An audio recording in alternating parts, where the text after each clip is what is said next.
L'avenir de la distribution. Nous allons aborder les points suivants.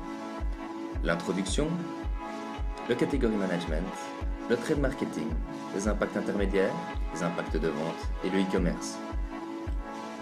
Rien de moins sûr, les consommateurs fréquentent les points de vente pour des motifs d'ordre social, comme les sorties et rencontres. Ces consommateurs privilégient la convivialité et les magasins de proximité au détriment de très grandes surfaces qui présentent trop de tentations. Ceux-ci adaptent leur comportement à la crise en faisant des achats groupés ou des achats d'occasion. Cela leur permet de limiter leurs dépenses tout en ayant une consommation responsable. De plus, la montée en puissance des smartphones et tablettes permet aux consommateurs d'utiliser les applications comme la géolocalisation, la comparaison des prix, les coupons de réduction. Les distributeurs devront améliorer leurs services et leur façon de travailler afin de continuer à exister. Le category management est un mode d'organisation des distributeurs consistant à ordonner l'assortiment en fonction de l'univers de produits perçus par les clients. Le but étant d'augmenter la productivité d'une enseigne en passant d'un raisonnement marque référence à un raisonnement par catégorie de produits afin de mieux cerner le comportement du consommateur au point de vente. Les catégories peuvent se traduire par achat de première nécessité, achat de routine ou consommation spécifique. L'application de ce concept entraînera des modifications importantes de la structure organisationnelle. Il y a également le trade marketing. C'est une approche business to business qui désigne les actions destinées à maximiser les relations et les négociations entre un producteur et un distributeur. Il s'agit de transformer une relation conflit en partenariat. Ceci concerne surtout le merchandising, la logistique, la gestion des flux d'informations, les politiques produits et la promotion. En 1980, Procter & Gamble et Walmart furent des pionniers en la matière et sont encore des références aujourd'hui. Contrairement à ce que l'on pourrait penser, il y a même une apparition de nouveaux acteurs et de nouvelles formes d'intermédiation comme la substitution, dont le meilleur exemple est Amazon.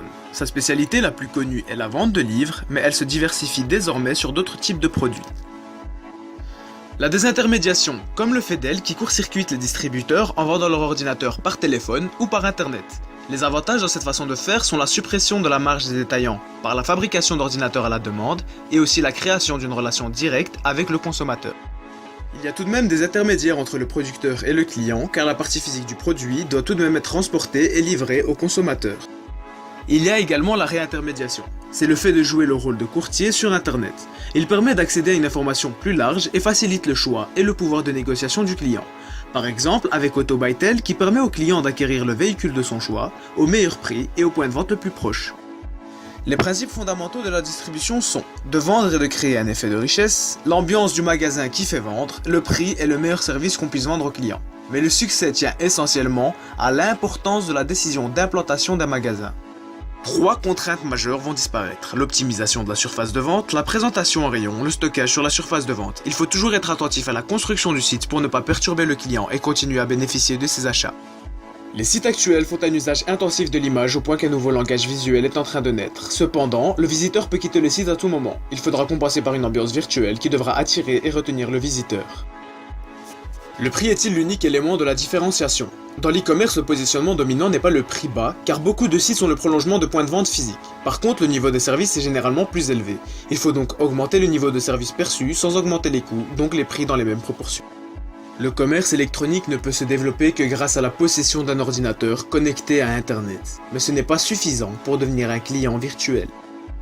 Les facteurs suivants expliquent la lenteur du développement du e-commerce. La comptabilité avec les normes existantes, l'avantage relatif du circuit, les 2 principales raisons d'utilisation étant la profondeur du choix et le plaisir de navigation, et le risque perçu par le client potentiel. Mais comment peut-on créer du trafic ?